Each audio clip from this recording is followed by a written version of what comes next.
What if the most important decision of your life only lasted 10 minutes? He was just a struggling single father, tired, overworked, trying to hold it all together for the sake of his little boy. She was a woman passing through town with no intention of staying and even less reason to get involved. But then something happened. Something so small, so ordinary, it should have gone unnoticed. He asked her to watch his son for just 10 minutes. And those 10 minutes, they changed all of their lives forever. This is a story about unexpected kindness, second chances, and the kind of love that doesn't just arrive, it grows. If you believe in the quiet miracles of everyday life and the beauty of found family, you're in the right place. And if you haven't already, don't forget to hit subscribe so you won't miss any of our heartwarming, true-to-life stories. Now, let's begin. It was the kind of October morning that made the trees look like they were on fire, golden, rust red, and clinging to the last of their leaves. The air carried the faint scent of wood smoke and damp earth, the kind of scent that made you pause and breathe just a little deeper. Ethan Moore stood on the cracked sidewalk outside the auto garage he rented by the month, watching his 6-year-old son chase a wayward leaf down the curb. Jamie's laugh was small and breathy, the sound of a boy who didn't get to play often but cherished it when he did. "Stay where I can see you, bud," Ethan called. Jamie skidded to a stop, saluted with the kind of theatrical seriousness only 6-year-olds can pull off, then returned to the worn wooden bench outside the garage. He climbed up beside his battered Batman backpack and picked up the book he'd been leafing through, a dog-eared copy of Where the Sidewalk Ends that Ethan had bought for $1 at a thrift store. Ethan checked his phone. 9:42 a.m., a rare lull. No customers yet, no calls. Just the kind of quiet morning that almost felt suspicious. That's when the smoke alarm from the old gas station across the road began to scream. Ethan's head snapped up. Across the street, thin white smoke curled out from under the hood of a dusty Jeep Cherokee, parked dangerously close to the pump. A woman stood outside the vehicle, flapping her arms uselessly, screaming something Ethan couldn't hear over the blaring. Without thinking, he dropped the wrench in his hand and sprinted across the road, then stopped. Jamie. He looked back. His son was staring at him, eyes wide. Ethan turned in a slow circle, and then he saw her, a woman sitting alone at the nearby picnic table just outside the cafe next to his garage, wrapped in a gray cashmere scarf, nursing a to-go cup. "Ma'am," he shouted, already moving, "could you, please, can you watch my son for just 10 minutes? She blinked, startled. Her eyes were the first thing he noticed. Calm, unusually steady. Ethan knelt in front of Jamie, hands on the boy's shoulders. "Jamie, stay right here. This lady will keep an eye on you. I need to go help that woman, okay?" Jamie nodded slowly. "Will she read me a story?" Ethan gave a short laugh, ruffled his son's hair, and ran. The woman in the scarf looked at Jamie, then at the flaming Jeep, then at the father disappearing into smoke. She stood, walked over slowly, and sat beside the boy on the bench. Her movements were measured, gentle. "What's your name?" she asked. "Jamie. What's yours?" She smiled. "Isabel. Are you a mom?" The question landed like a stone dropped into still water. Isabel paused, then looked away toward the smoke. "No," she said softly. "Not anymore." Jamie didn't seem to notice. "Want to read this with me?" Isabel took the book from his hands. Her nails were neat, her fingers long and elegant, the kind of hands that had never changed oil. But she opened the book and began to read.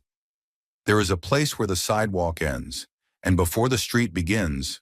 Across the street, Ethan reached the smoking car. The woman had already backed away, clutching a toddler to her chest. No time for hesitation. He grabbed the emergency extinguisher from the garage, popped the hood, and doused the engine, cursing under his breath as heat singed his knuckles. Someone had called 911. He could hear the sirens now, faint but coming. By the time the fire crew arrived, the smoke had thinned and the real danger had passed. The woman thanked him in a flurry of panic and gratitude. Ethan brushed it off, already looking back toward the bench. Jamie was laughing. He was laughing. And Isabel, this stranger with the elegant scarf and unreadable eyes, was laughing too, holding the book open between them like a secret shared. Ethan jogged back across the road, breathing hard, soot smudged on his neck. "I'm so sorry to bother you. Thank you. I didn't know what else to do," he said, bending to check Jamie's face, his hands brushing his cheek like he couldn't believe he was still whole. Isabel stood, handing the book back. "No bother. He's a lovely child." Ethan looked at her. For the first time, really looked. She was beautiful in a way that didn't call attention to itself. Mid-30s, maybe. No wedding ring. Her clothes were simple but expensive. The coat was cashmere, the boots Italian leather. Something didn't fit. "Are you passing through?" he asked. "I suppose," she said, "but I might stay a while." Ethan tilted his head. "People don't usually vacation in Pine Hollow." "I'm not most people," she replied with a half smile. Before he could ask more, Jamie tugged his sleeve. "Dad, she reads better than you." "Is that so?" Ethan grinned. "You trying to replace me already?" Jamie shrugged, unconcerned. Isabel laughed again, quieter this time. "He's a lucky boy." Ethan looked down at his son. "No, I'm the lucky one." They stood in silence for a beat too long. Then Isabel touched the edge of her scarf, nodded politely, and walked back toward the cafe. Ethan watched her go, the soft click of her boots fading on the sidewalk. 10 minutes, that was all. Just 10 minutes. But sometimes 10 minutes is all it takes for a life to change. 3 days passed before Ethan saw her again. He'd told himself he wasn't looking. But the truth was, each time the bell over the garage door jingled, he glanced up hoping it was her. He didn't even know why. Maybe it was because she'd read to Jamie so effortlessly. Or maybe because in 10 chaotic minutes, she'd managed to seem more composed than most people he'd known in 10 years. But she hadn't come back. Until Tuesday. It was late morning when the familiar soft hum of expensive tires rolled into the gravel lot. Not the typical squeak of aging pickup trucks or dented sedans that usually stop by for oil changes. This was smooth, polished. Ethan wiped his hands on a rag and stepped out of the bay. The woman with the gray scarf was stepping out of a sleek black SUV, her hair caught in the wind like something from a magazine cover. She wore jeans this time, still designer he guessed, and a soft cream sweater beneath a quilted vest. Her boots were dusted with dry leaves. Jamie, sitting cross-legged on the shop floor with a bucket of Matchbox cars, looked up and beamed. "Miss Isabel," he called. Isabel smiled, her entire face changing with the gesture. "Hey there, Jamie." Ethan's brow furrowed. "Car trouble?" "Not yet," she said, "but I thought I'd come by and see if you do house calls." He blinked. "You're having car trouble at a house. You don't live in yet?" Isabel grinned, the kind that made people lower their guard. "Fine, you got me. I'm renting a place for a few weeks, just outside town. It's old, has quirks." "Leaky roof?" Ethan guessed. "Loose porch light, creaky steps, and a boiler that sounds like it's chewing on screws." She tilted her head. "You strike me as someone who knows his way around more than just engines." He hesitated, still gripping the rag in his hand. "I do some handyman work, when I have time." "Perfect," she said. "I was going to ask the local listing board, but Jamie already vouched for you." Ethan looked at his son, who had resumed driving two cars into each other in slow-motion crashes. "You sure you want a mechanic with soot-stained fingernails fixing your front porch?" he asked. "I trust people who work with their hands," Isabel replied. "They tend to say what they mean." Her words struck deeper than he expected. "All right," Ethan said. "I'll swing by this afternoon after I close up." She handed him a slip of paper. Her handwriting was precise, like someone who rarely made mistakes. "I didn't catch your last name," he said, reading the address. "Ward," she replied smoothly. "Isabel Ward." Something about the way she said it made it sound both familiar and off-limits. Her rental house was tucked behind a line of oaks on a quiet road leading out of town. It looked like it hadn't been lived in full-time for years. The front steps sagged, the mailbox leaned, and the ivy climbing the porch railings had turned golden with the season. Isabel was waiting on the porch when Ethan pulled up in his truck, toolbox in hand. "I made tea," she said. "Hope that's acceptable contractor fare." Ethan chuckled. "If it's hot and not out of a gas station pot, I'm in." She led him inside. The house was sparsely furnished, clearly a rental, but clean and sunlit, with wide windows that overlooked a field lined with pine trees. A fireplace stood cold but intact in the corner. There were no personal photos. No signs of a life fully unpacked. They sat at the old wooden kitchen table. The tea was strong, fragrant, and oddly comforting. "So," Ethan said, sipping, "why Pine Hollow?" Isabel tapped her mug. "I wanted a town where no one knew my name. And yet you introduced yourself." She smiled. "You were in the middle of saving a Jeep from exploding. I figured real names were appropriate." He tilted his head. "Running from something?" "Running towards something, I hope," she replied. "But I suppose the line's blurry these days." Ethan didn't push. He knew what it meant to have parts of your past you didn't invite into every conversation. Besides, the way she said it, soft, almost wistful, told him it wasn't casual. He spent the next 2 hours fixing the porch steps, replacing 2 cracked boards, tightening the railing, and rewiring the motion light. Isabel watched from the top step, cross-legged with a notepad in hand. "You don't talk much when you work," she said after a while. "I figure if I talk too much, I'll miss what needs doing." "I like that," she said. "Quiet men make the loudest difference." He looked up, caught her gaze, and for a moment, the air felt charged with something neither of them dared name. As the sun lowered, casting amber light across the porch, Ethan packed up his tools. Isabel handed him a folded check. He waved it away. "It was barely a half day." "Then take it for the tea and the company," she said, "and consider it a retainer for fixing whatever else breaks next." He hesitated, then took it without unfolding. "You always this generous with strangers?" "Only the ones who run toward fires," she said and smiled. Before she turned inside, Jamie's name slipped from her lips, almost like a prayer. "He's a good kid," she said. "The kind of good that comes from love." Ethan nodded, his throat tight. "He misses his mom?" she asked gently.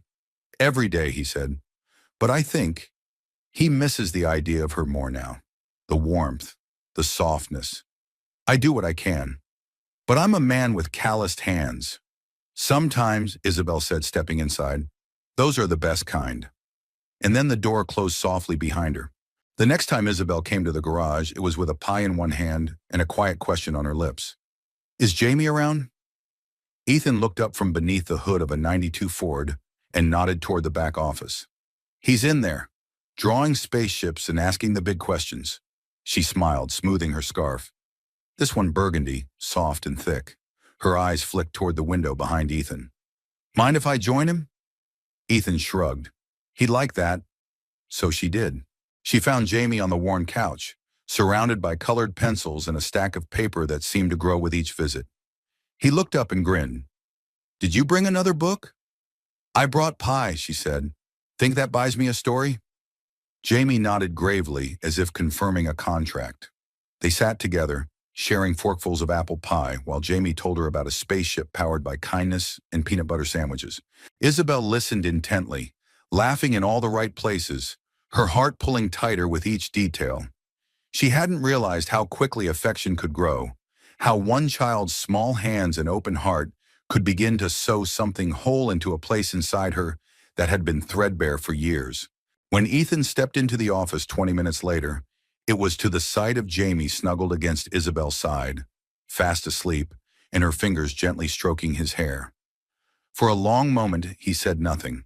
Then he cleared his throat, and she looked up, not startled, just soft. "I didn't mean to intrude," she said quietly. "You didn't." Ethan leaned against the doorframe. "He doesn't do that often, not even with my sister. He trusts easy." "He doesn't actually," Ethan said. "He just trusts you." That gave her pause. Ethan crossed the room and lifted Jamie in his arms. The boy stirred, curled into his father's chest, and sighed. As Ethan laid him down in the small cot in the back, Isabel bent to gather the scattered crayons. And that's when she saw it, a folded piece of red construction paper tucked inside a worn notebook. Curious, she slid it loose. The words scrawled across the front in a child's hand read, "Letter to Santa." She didn't mean to open it, but the corner was already unsealed, and something about the way it fluttered open made her breath catch. "Dear Santa, I know you are busy and might not come to our town, but I hope you do. I only want one thing. Can you bring my dad someone who gives good hugs? I miss hugs. I miss soft voices. I miss stories before bed. I'm not asking for a real mom, Just someone who stays. Thank you, Jamie. Isabel stood still for a long time, the paper trembling in her hand. It wasn't just what the letter said, it was what it didn't say. The loneliness between the lines, the careful way Jamie tried to make his wish sound smaller than it was, so it might seem easier to grant. She folded it back just as Ethan returned. "Everything okay?" he asked. She nodded a little too fast. "I should go." "Pie was a hit," Ethan said, his voice quiet. "I'm glad," she whispered. Then she turned and walked out into the golden afternoon, heart beating harder than it had in years. That night, she sat at the kitchen table of the rental house with a letter in her mind and a pen in her hand. Her journal, the one she hadn't opened in nearly a decade, lay before her, its leather cover stiff with time. She opened to a blank page and wrote, "Today I read a letter not meant for me, and it broke something open inside I thought was long gone. It reminded me that I used to dream of little voices in the hallway and socks left on the stairs. It reminded me of what I lost. But more than that, it reminded me of what's still possible. I don't know if I'm brave enough, but I want to be." She closed the book, laid her pen down, and for the first time in years, wept without shame. The next morning, she returned to the garage with cinnamon rolls because Pie had felt too forward. Ethan was already outside, tuning the engine of a classic Chevy. "You didn't have to bring anything," he said, but smiled when he took one. Isabel sat on the tailgate beside him.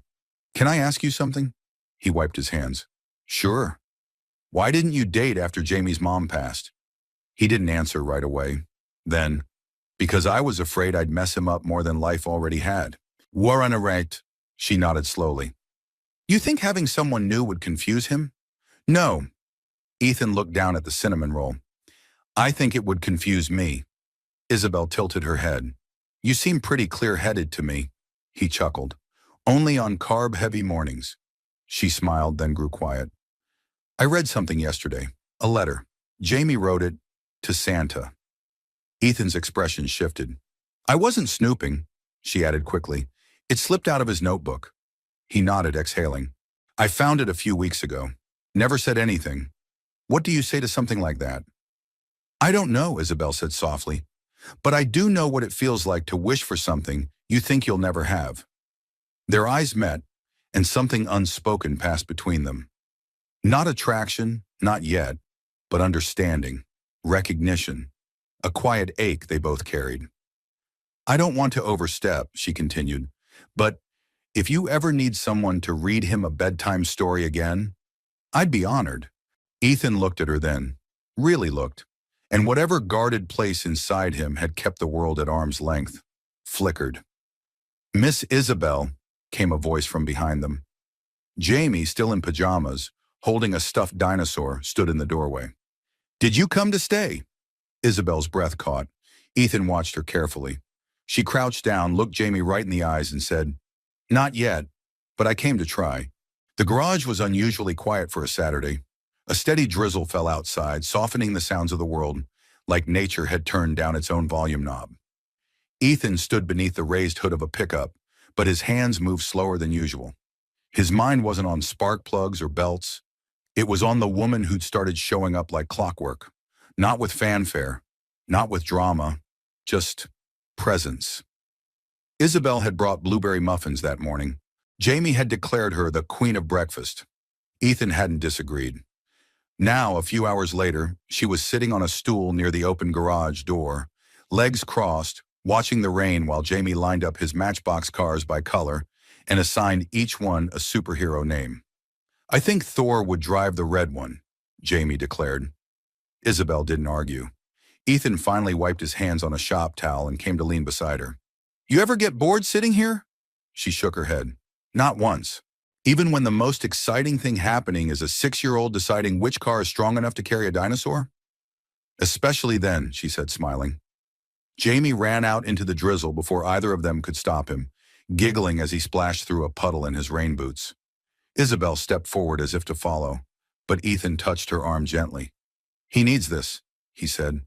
"Most kids get recess. He gets 15 minutes between carburetor work." She paused, then nodded, watching Jamie twirl in the light rain. "He's happy," she said. "I try to keep it that way." Isabel glanced at Ethan. "You're doing more than trying. He didn't reply, but the faintest curve of a smile tugged at his mouth. Later that afternoon, Jamie tugged Isabel's sleeve. "Can we show her the garden, Dad?" Ethan hesitated. "It's just a patch of tomatoes and weeds." "But the tomatoes are huge now." Isabel stood. "I'd love to see them." They crossed behind the garage to a fenced-in corner of the lot, where a small, struggling garden lay against the backdrop of a crumbling brick wall. The tomatoes were, in fact, enormous, red and heavy on the vine. Jamie darted forward and plucked one, holding it up like a trophy. "Best one yet," he said proudly. Isabel bent down to examine a vine. "You grow these?" Ethan rubbed the back of his neck. "Started after my wife passed. I needed something that didn't break when I touched it." She looked at him gently. "You think these didn't break a little too?" He chuckled softly. "They did, especially the first year." Jamie was now talking animatedly to the tomato in his hands, explaining that it would soon become sauce and that he was very sorry in advance. Isabel crouched down beside another plant, brushing dirt off the base. "Did she garden? Your wife?" Ethan nodded. "Loved it. She said growing things helped her feel like she was part of something bigger, like life kept going, even if parts of it didn't." Isabel traced a fingertip across a leaf. "Sounds like someone I would have liked." "Uh-huh. You would have," Ethan said quietly. A moment passed in silence. Then Jamie bounded over. "Can we make tomato soup tonight?" "I thought you wanted spaghetti," Ethan said. "We can do both," Jamie reasoned, completely convinced this was the most logical answer. Isabel smiled. "Well, in that case, I'd better earn my dinner." "You already did," Jamie said. "You stayed." Ethan's gaze met Isabel's. There was no need to explain how deeply those two words had just struck her. That evening, the three of them stood in Ethan's small kitchen, elbows bumping and laughter spilling like flour across the counter. Isabel wore an apron Ethan found in a drawer, a relic of his wife's, faded but still intact. She didn't comment on it, but her hands moved with care. "Jamie, no, don't dump the salt, sprinkle it," Ethan said, trying to wrest control of the spice jar. Jamie giggled and sneezed. "I think it went in my nose," Ethan groaned. Isabel laughed. The soup simmered. The spaghetti bubbled. The house smelled like rosemary and garlic and something else. Something that had been missing for a long time. Not a scent. A presence. Isabel set the table while Ethan drained the pasta. Jamie added a folded paper napkin beside each plate, with little stick figures drawn in the corners. "This one's me," he said, pointing. "And this is Dad. And this—" He paused, looking at Isabel. "This is you." She bent to examine the figure. "I gave you a cape," he added. Isabel smiled so softly it barely reached her lips, but her eyes shone. They ate together like it was normal, like it had always been this way, as if three broken people had simply found each other and through some unspoken agreement decided to be less broken together. After dinner, Jamie yawned and curled up on the couch with a blanket. Ethan reached for a book, but Jamie shook his head. "I want her to read tonight." Isabel blinked. "Are you sure?" He nodded. "You do the voices better." Ethan handed her Goodnight Moon, and she opened it slowly, like holding something sacred. As she read, Jamie's eyes drifted shut, his breathing even. She tucked the blanket around him when she finished, then looked at Ethan. "He always falls asleep like that?" "Only when he feels safe." He didn't say it for effect. He said it like it was fact, and it was. Isabel turned back to the sleeping boy, then to the man who watched over him like a silent guardian. She thought about the things she had lost, the child she never held, the years she gave to people who didn't stay, and then she thought about Jamie's drawing, about the cape, about the garden that kept growing, even after it broke. Ethan had never been one for sentimental gestures, but the wall in his hallway betrayed him. It wasn't planned. It had started with one photo, Jamie's ultrasound, thumb-sized and blurry. Then came a hospital bracelet, a Polaroid of his wife, Maddie, half laughing and half exhausted, holding their newborn like she'd just been handed the moon. After she passed, he couldn't bring himself to take them down. So instead, he kept adding. Over time, the wall grew into a collage of love and loss. Photos of Jamie's first steps, a crayon drawing of their family with Maddie floating above them like a smiling angel, a sticky note in her handwriting that read, "Don't forget your heart, E." Ethan never told anyone about it, but that evening Isabel saw it. She'd come by unannounced just after sunset, carrying a mason jar filled with tulips. "I found these at the weekend market," she said, cheeks pink from the chill. "Thought Jamie might like them." "He's already asleep," Ethan said, holding the door open. "But I think he'd approve." She stepped inside, warmth from the old radiator wrapping around her. Ethan reached for a glass vase in the cupboard, motioned for her to follow him to the hall closet, where, unintentionally, she passed the wall, and stopped. She said nothing at first, just studied it, hand over her mouth. Ethan froze beside her, holding the empty vase like it was a shield. "I didn't mean to. I wasn't snooping," she murmured. "You're not," he said. A long silence hung between them, filled only by the soft ticking of a nearby clock. "She looks kind," Isabel finally said, her eyes on a picture of Maddie kneeling in a garden, sunlight in her hair. "She was," Ethan said. "Too kind for someone like me." "Don't say that." "It's true," he said, voice low. "She believed people could change, that they were all good at the core. I've seen enough to know that's not always the case." Isabel turned to him. "And yet you ran toward a burning car for someone you didn't know." Ethan looked away. She reached for a photo, her fingers hovering but not touching. "What happened?" He didn't answer right away. Then quietly, "She was diagnosed a week after Jamie turned 3. We thought it was just fatigue. Turned out it was aggressive, rare. 6 months later, she was gone." Isabel's eyes shimmered, but she didn't cry. "I wasn't there," he added. "Not when she died. I was fixing someone's water heater. She called me and said, 'Take your time. I'm just tired.'" Isabel stepped closer. "Ethan, I should have known," he said, his voice catching. "I should have gone home." She shook her head. "You loved her. That's what matters. Loving someone doesn't always mean being enough." A long silence. Then Isabel softly, "She'd be proud of you." That made him blink. "Why?" "Because you didn't close the door. You kept this," she said, gesturing to the wall. "And you kept Jamie safe. And you still let yourself hope, whether you admit it or not." Ethan looked at her like she'd peeled something back in him he didn't know was still raw. "I haven't let anyone in since," he said. "Not really. I haven't either," she replied. They stood in front of that wall for what felt like an entire season. No one reached for anyone. But the air between them changed, thickened with something more than grief, a mutual reverence, a quiet recognition of pain and the strength it took to carry it every day. Later they sat at the kitchen table, the tulips now arranged in the vase, blooming against the window like little defiant flames. Ethan poured 2 cups of coffee, slid one toward her. "Can I ask you something?" he said. Isabel nodded. "Why are you really here?" The question didn't come with suspicion. It was gentle, careful. Isabel looked down at her cup. "I needed to disappear," she said, "and I needed to see if I could still feel." Ethan raised an eyebrow. "Feel what?" "Hope, joy, the ache that comes with belonging to something again."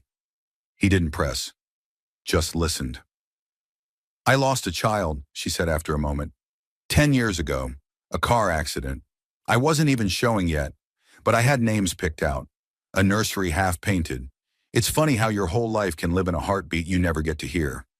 Ethan stared at her, heart hammering. "I'm sorry," he said. "I am too," she whispered. "I thought I had buried it, but Jamie, he brings it all back.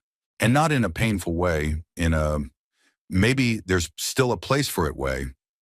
Ethan said nothing, but the corner of his mouth turned slightly like a storm cloud passing. Isabel set her mug down. "I know I'm not part of your world. Not really. But I want to be, if you'll let me." That word. Let. He wasn't used to anyone asking permission to stay. People just left or didn't. But here was someone offering herself, not with expectations, but with hope. He nodded slowly. "I don't know how to do this." "Neither do I," she said. "But I think we can figure it out." They sat in silence after that, listening to the heater creak and the world settle. And for the first time in a long, long time, Ethan felt something shift inside him, like a door he hadn't realized was locked had just opened a crack.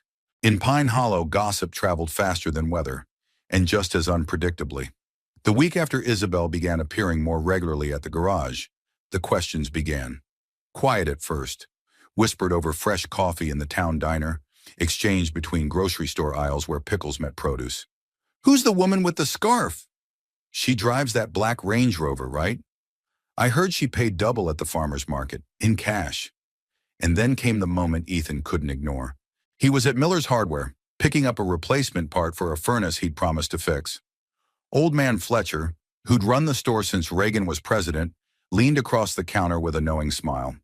"You got yourself a real mystery, Ethan," he said, sliding over the receipt. Ethan frowned. "What's that supposed to mean?" Fletcher scratched his beard. "Friend of mine saw her in a Forbes article. Said she looks a lot like Isabel Ward." Ethan blinked. "Who?" Fletcher squinted. "You don't read Forbes, do you?"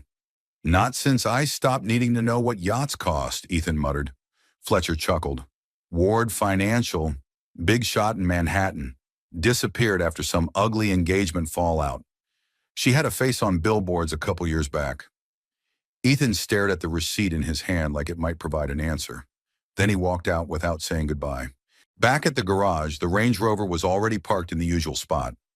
Isabel stood just inside the bay, her scarf tucked into a navy peacoat. She held 2 cups of coffee in a brown paper bag that likely contained something Ethan didn't deserve anymore.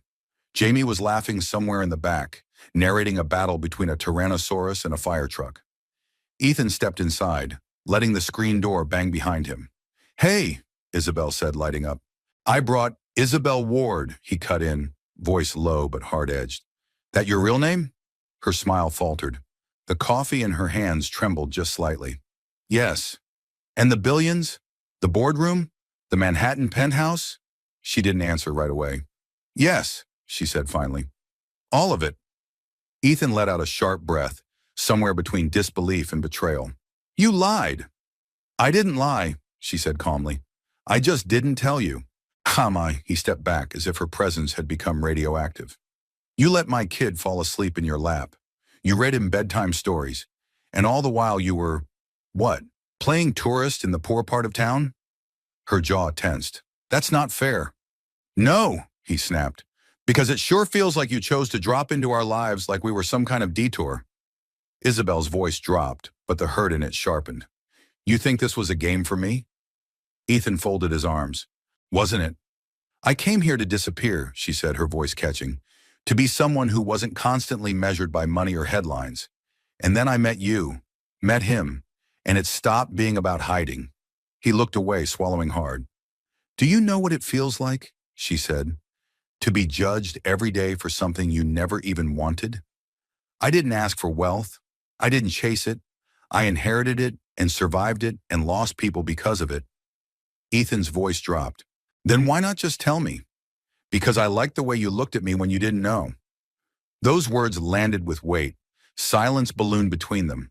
Ethan stepped past her, toward the office, like he needed to move before the walls closed in. But just before he vanished around the corner, he turned. "I trusted you." Isabel flinched. "I let you into the only world I have left, and now I don't know what was real and what was charity." And with that, he was gone. She didn't see him for 3 days. Not at the garage, not at the market, not even on the porch where Jamie used to wave at squirrels and drag her into make-believe pirate battles. She had never felt so visible and invisible all at once. The whispers grew louder. Someone posted a grainy photo of her Range Rover online, tagged "Haksh, Rich Lady in Hollow." The town she'd chosen for its anonymity was shrinking around her like a noose. On the 4th day, she sat at the rental's dining room table with her hands clasped, staring at the envelope in front of her, a letter addressed to Ethan, handwritten on cream stationery she hadn't used in years. She hadn't sent it yet. Instead, she drove. Back to the garage. Back to the place where she'd first been someone else. Someone smaller. Someone honest. She found the bay door half open and Ethan inside, hunched over an engine like the world didn't exist beyond nuts and bolts. He didn't look up. "I'm not here to beg," she said. He kept working. "But I am here to apologize." Silence. "I should have told you who I was, not because you deserve the drama, but because you deserve the truth." Still no response. "I wasn't playing a role.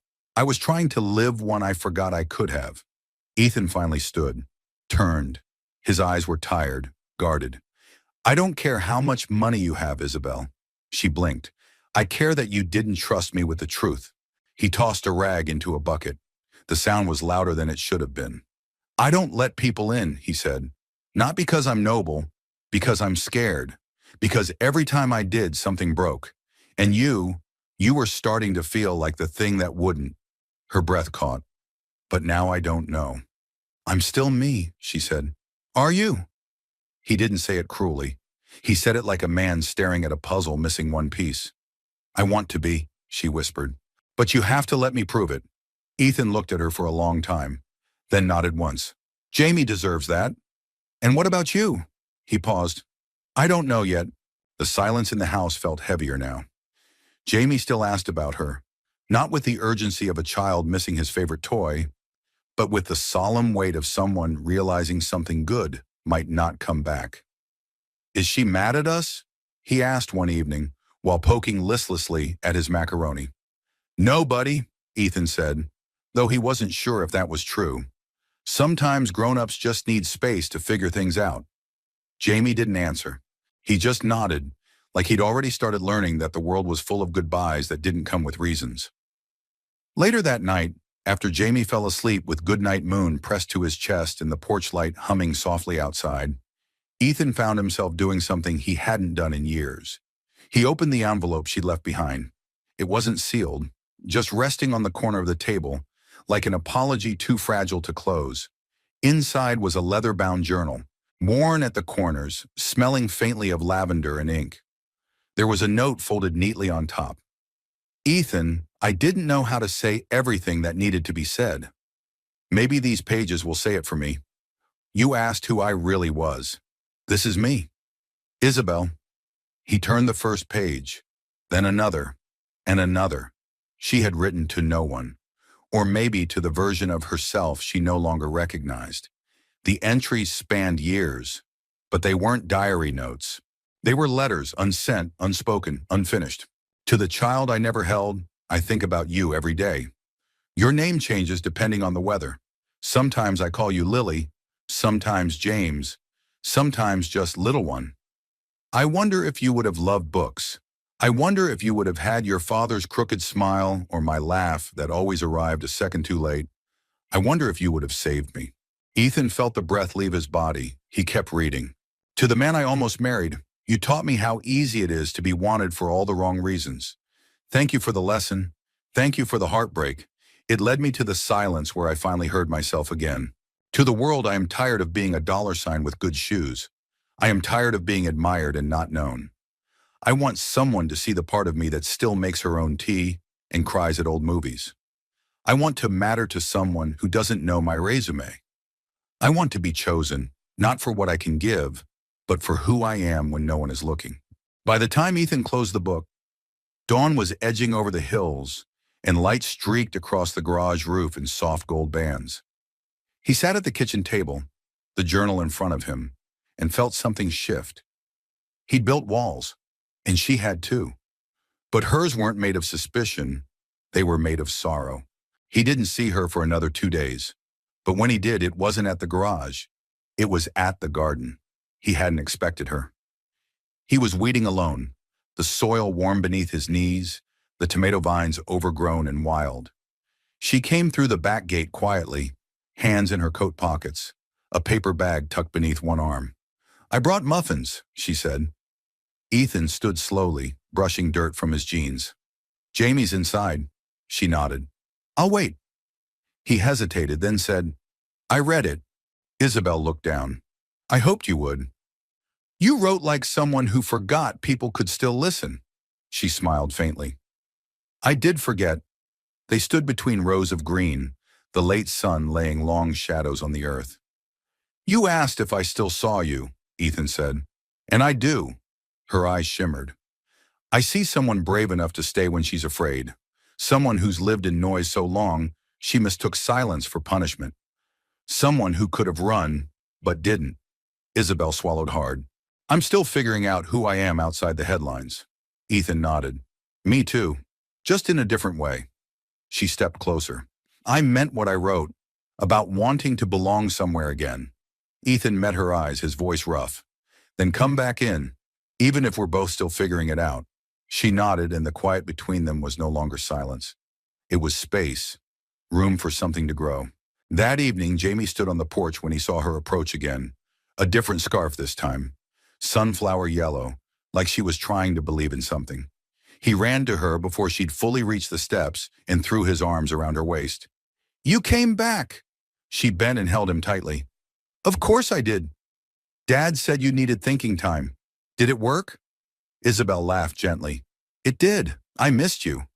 "I saved you a drawing," he said proudly. "It's us, and a garden, and a rocket ship. That's exactly what I needed." He pulled her inside like he didn't need permission anymore. And for the first time, Isabel didn't feel like a guest. She felt like someone returning home. The storm rolled in without apology. Dark clouds gathered over Pine Hollow like a curtain being drawn across the sky. The wind came first, whipping leaves into spirals and rattling windows with impatient fingers. Then thunder, low and grumbling, like a distant warning. By dusk, rain had begun to fall in sharp vertical lines, relentless and cold. Ethan stood on the back porch, his hand wrapped around a mug that had long gone cold. From the overhang, he watched water slide down the gutters and pool in the driveway. Jamie was inside reading aloud to his dinosaurs from a comic book, and Isabel was gone again. Not permanently, he told himself that, but just long enough to make the house feel too quiet. She'd gone to the rental cottage that morning to pack a few things, saying she needed time to recenter before staying longer. She hadn't said when she'd be back. Ethan hated how easily that silence turned into fear. He was just about to go inside when the first bolt of lightning hit. It wasn't a clean strike. It came with a sound like a tree cracking from the inside out, followed by a sudden, unmistakable pop from behind the garage. Then darkness. The porch light flickered once, twice, then died. "Damn," Ethan muttered, already setting his mug down. "Dad?" Jamie called from inside. "I got it, buddy. Just the breaker." But it wasn't the breaker. When Ethan stepped out into the storm, flashlight in hand, he followed the smell of something acrid, electrical. And then he saw it, a small fire smoldering along the edge of the garage roof, where the lightning had apparently struck the metal gutter, which arced into the electrical box. A section of the roof had begun to burn. "Damn it," he cursed and turned on his heel. He ran back into the house, soaked to the bone in seconds. "Jamie, stay inside." "Stay here," he said, pulling on his coat, already grabbing the fire extinguisher from the pantry. "Don't come out, no matter what." The boy nodded, wide-eyed but calm. Ethan could see he wanted to be brave. Outside, the wind nearly ripped the door off its hinges. Ethan fought his way back to the garage and aimed the extinguisher upward. Foam hissed and surged, smothering the flames before they could leap to the main house. His arms burned with the effort, his vision blurred from rain and smoke, but he didn't stop until the last glow had turned to black. Only then did he drop to his knees, panting. The wind howled through the trees, and headlights sliced through the storm. Isabel's SUV screeched to a stop at the edge of the drive. She leapt out without an umbrella, her coat already soaked, eyes scanning until they locked on him. "Ethan!" He looked up, blinking through rain. "Welcome back." She knelt beside him, breathless. "I saw the flames from the road." He managed a dry smile. "You always have impeccable timing." "You're bleeding," she said, reaching for his hand. "It's nothing. Just scraped it on the ladder." Isabel ignored his protest, pulling a clean cloth from her coat pocket. How did she always have something useful? And pressed it gently to his hand, then softer. "You shouldn't have been out here alone." He exhaled. "Wasn't planning on an electrical fire today." They looked up at the blackened edge of the garage. The storm was still raging, but something between them had stilled. "I should have come back sooner," she said. "I should have told someone the garage wiring needed updating 3 years ago," he replied. They both smiled barely. Inside the house, Jamie peeked out the window and waved wildly. Isabel waved back. "I missed that," she murmured. Ethan studied her face. Wet hair, damp scarf, eyes as unguarded as he'd ever seen them. "You came back," he said. "I never really left." He let the words settle. "Come inside," he said. "We've got soup and towels and a kid who asks about you every morning." She followed him in. Inside, Jamie flung himself at her waist, wrapping small arms around her like she'd been gone a lifetime. "I saved you a seat," he said. "Right next to me." "I wouldn't sit anywhere else," she replied. They dried off, changed clothes, and gathered in the living room with the last of the candles glowing faintly on the mantel. The power hadn't returned, but the house was warm, stubbornly so, filled with blankets and laughter, and the kind of light you couldn't plug in. They sipped soup from mismatched mugs. Jamie leaned sleepily against Isabel's shoulder as Ethan tossed another log on the fire. "Dad says you're staying for a while," Jamie said, half-mumbled. Ethan and Isabel shared a look over the flickering flames. "That okay with you?" she asked. Jamie nodded. "Can you stay forever?" Isabel paused, her eyes welling. Ethan stepped in. "Let's start with a few weeks, bud." Jamie grinned. "Then we'll make her pancakes every Saturday." "That's a pretty good contract," Isabel said. When Jamie finally fell asleep, curled on the couch, a blanket tucked under his chin, Ethan and Isabel sat in the silence that only deep comfort can bring. He looked at her, voice quiet. "Why did you really come back tonight?" She didn't hesitate. "Because I was driving away and realized home wasn't the cottage. It wasn't the coast or the city or anywhere else." She looked down at Jamie, sleeping soundly. "It's here, it's this." Ethan reached for her hand, not forcefully, not even entirely sure what it meant yet, just willing. And when she took it, neither of them let go. Outside, the storm began to break. And inside, beneath a rebuilt porch light and a scarred old roof, something far more lasting had begun to take hold. The cemetery lay just outside Pine Hollow, at the end of a narrow gravel road flanked by old oaks and crumbling stone walls. There were no manicured hedges or rows of imported roses, just wildflowers that grew between the headstones and the rustle of leaves that whispered in the breeze. Ethan had avoided coming here for months. He'd meant to go on Maddie's birthday, and then again on the anniversary of her passing. But both times life had gotten in the way. Or maybe grief had. That morning he stood on the porch holding 2 thermoses of coffee, one he handed to Isabel. "She liked it with too much cream," he said quietly. Isabel took the cup, sensing this wasn't just an errand. "You don't have to do this today." "I do," he said with a certain stillness in his voice. "And I don't want to go alone." So they drove in silence, the kind that didn't ache, just settled. Jamie had gone with Mrs. Whitaker, the retired teacher down the street who made waffles every Saturday and had a soft spot for stray cats and lonely boys. He waved from her front steps as they pulled away, oblivious to the weight in the truck. Ethan hadn't said much when they arrived. He parked beneath an old elm, reached behind the seat for a bundle of yellow mums wrapped in brown paper, and started walking. Isabel followed him between the stones, reading names she'd never known. When they reached the headstone, Ethan paused. The words etched into the granite were simple.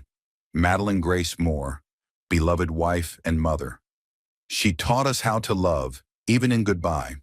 Ethan knelt and placed the flowers at the base. He was quiet for a long time. "She hated silence," he said at last. Said it made her feel like she was being forgotten. Isabel stood beside him, still, reverent. "I'd talk to her out loud sometimes," Ethan continued. "Just random things. Grocery lists. Jamie's nightmares. What broke on the truck that week?" He looked up at the stone. "But I stopped coming, not because I forgot her, but because I didn't know what I was supposed to say anymore." Isabel crouched beside him.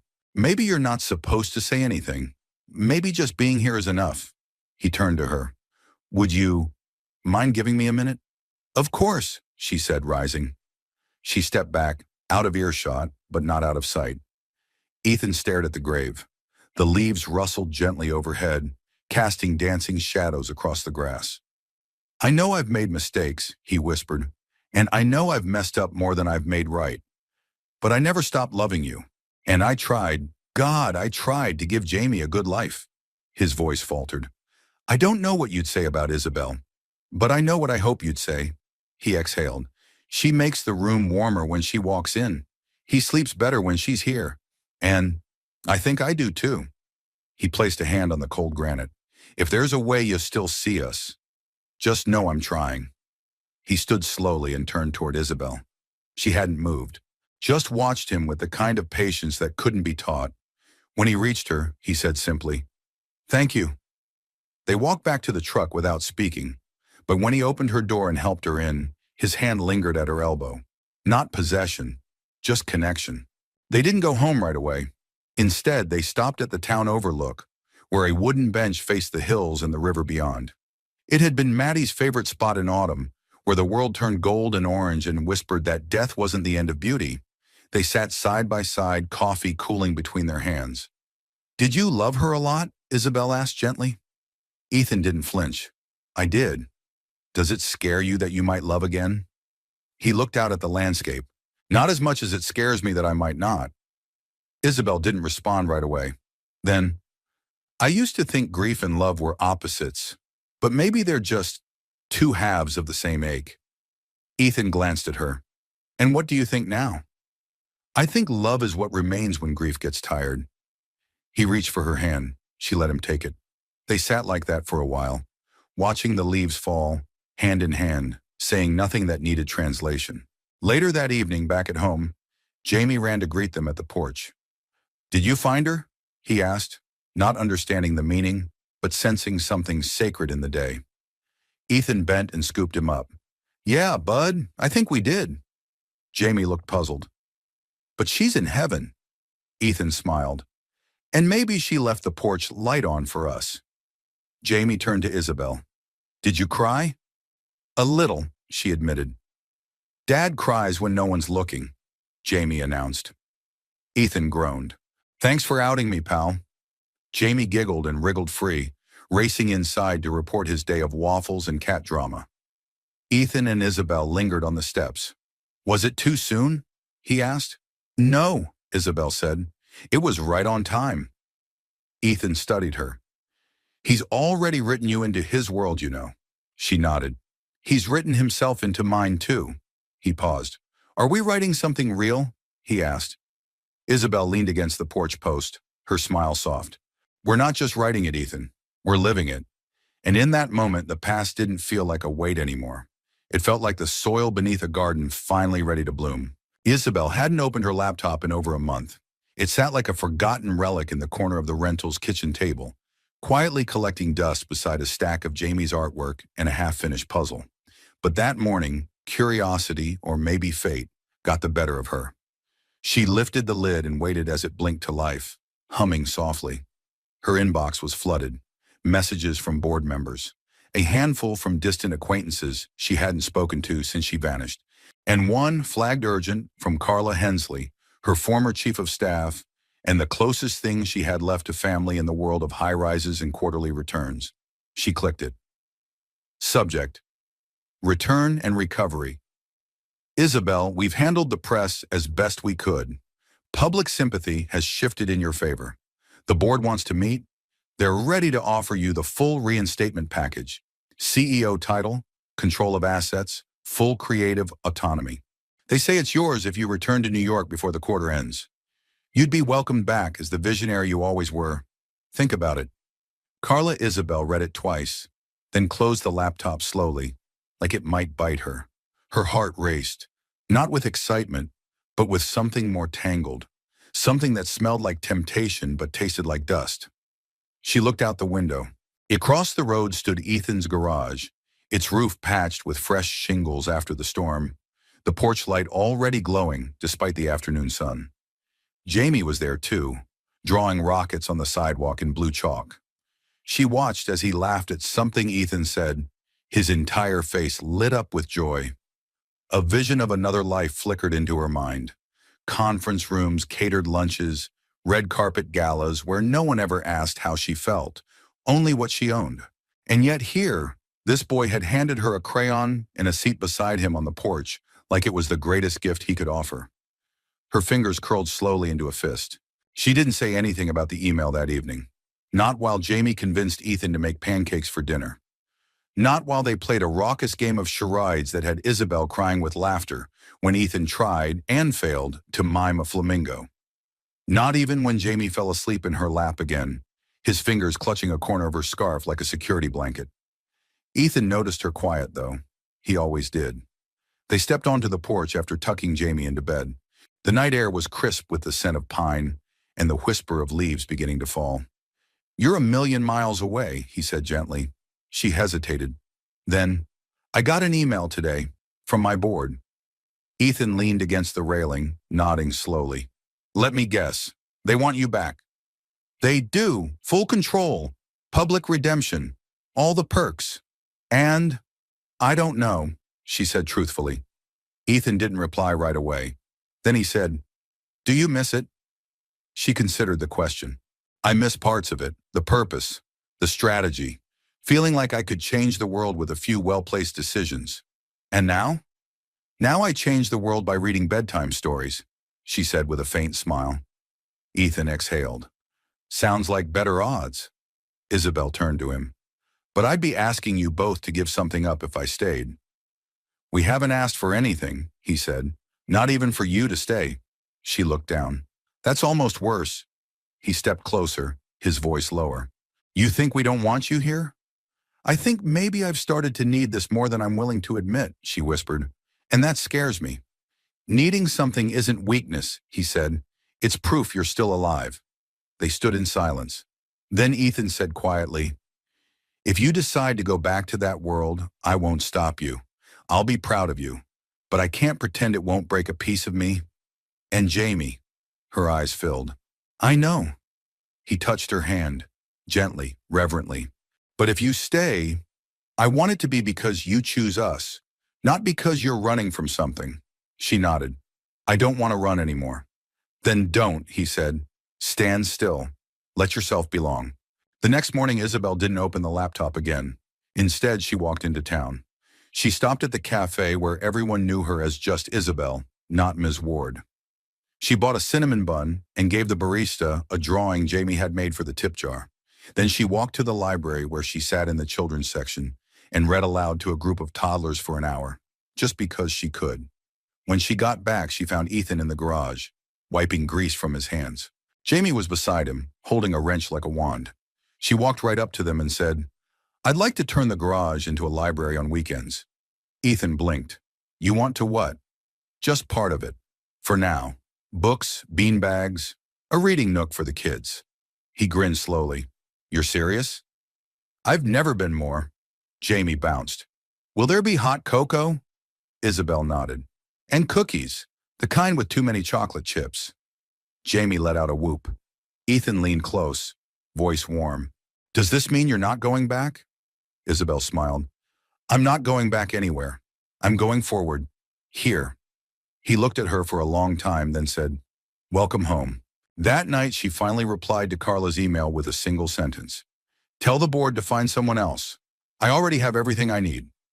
She closed the laptop, shut it gently, and tucked it into the back of the closet, right beside the scarf Jamie had once said made her look like a superhero. And for the first time in a long, long while, she didn't feel like she had to be one. By the time November rolled around, the garage looked nothing like it had 2 months earlier.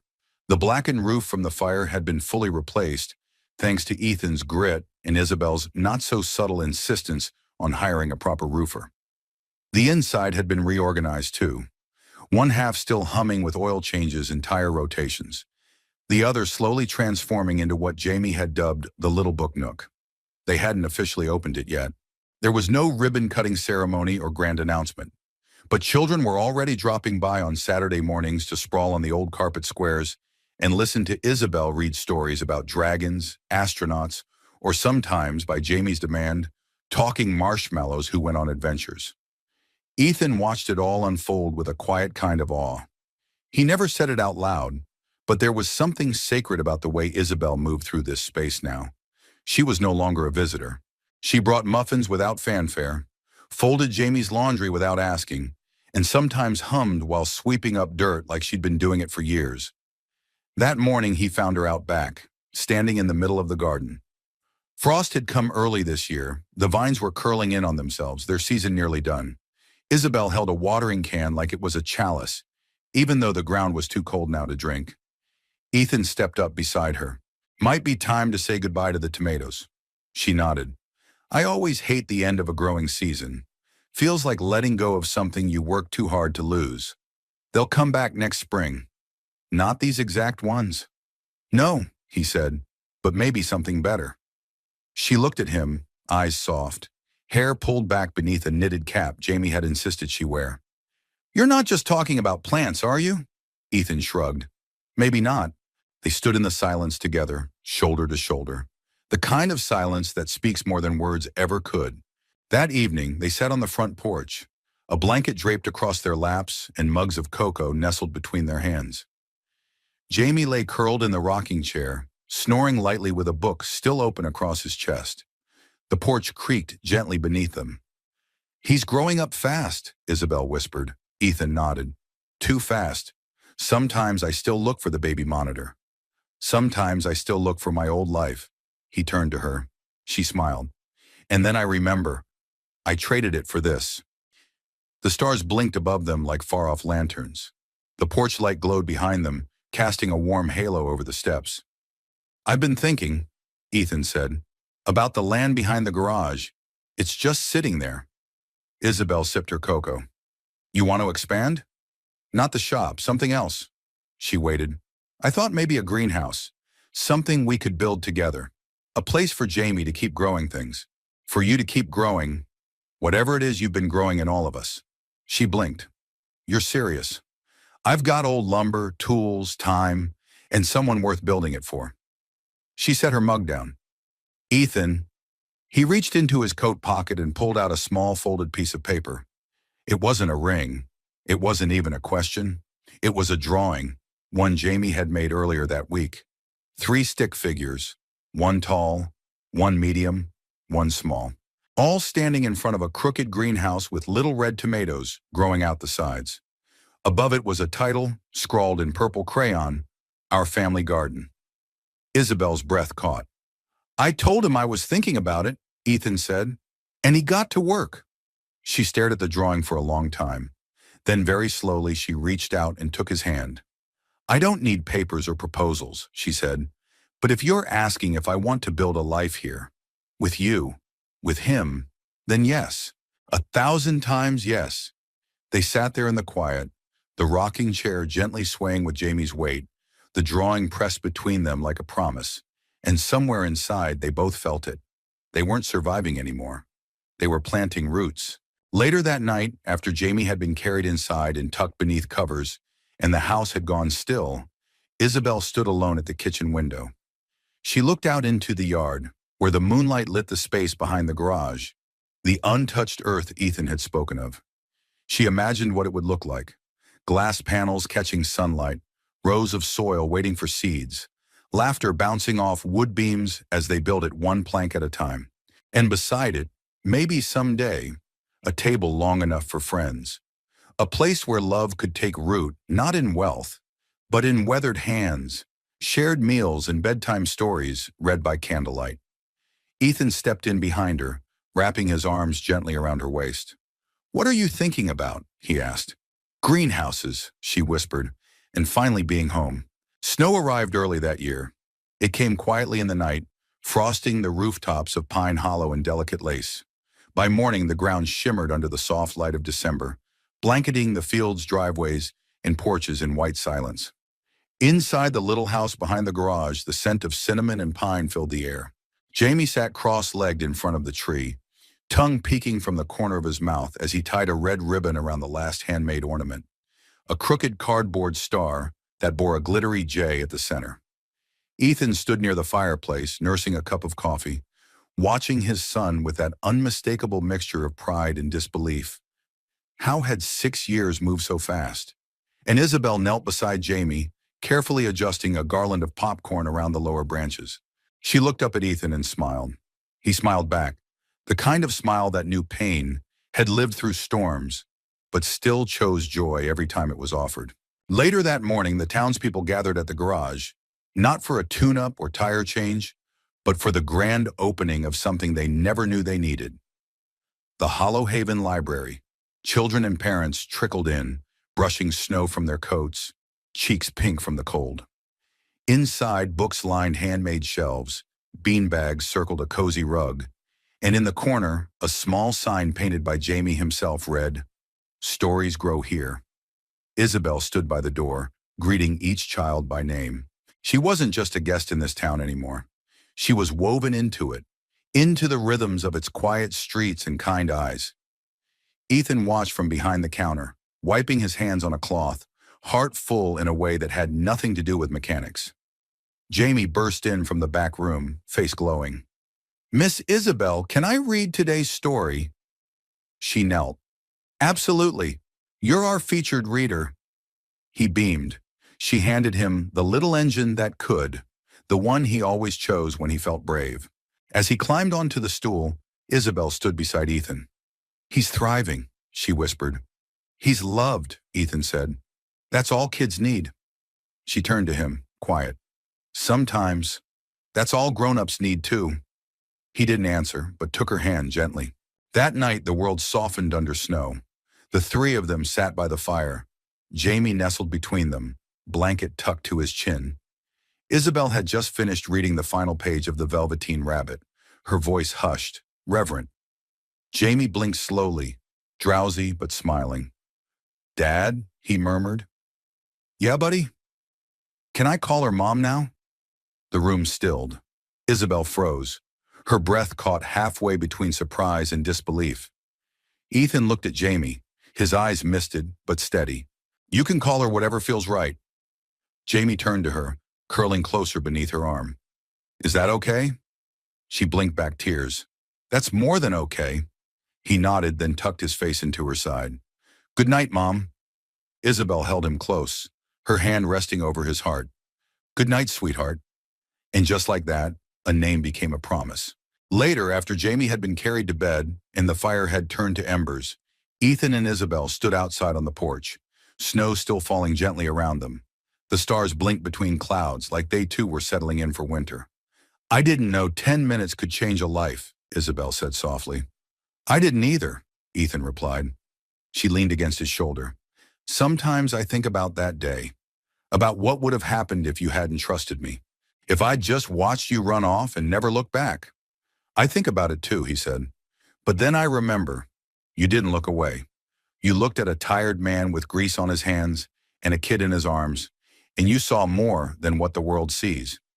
"I saw a family," she said, "before I even knew I needed one." They stood in the hush, snowflakes landing on the railing like small blessings. "I'm glad you came back," Ethan said.